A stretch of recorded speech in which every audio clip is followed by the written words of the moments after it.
Good morning po! Nakaluto na po bulanglang na pakbet at pritong salay-salay. Ito na po ang ating mga rekado.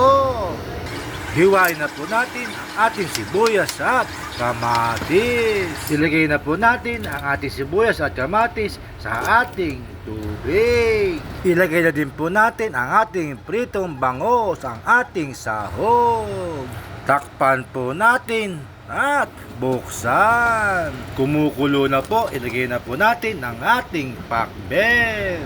Lagyan na po natin ng bagoong mula kay Cons Bino. Masarap na libre pa. Takpan na po natin at buksan. Nakaluto na po tayo. Pakbet na bulanglang at pritong salay-salay. Thank you po sa panonood. God bless po.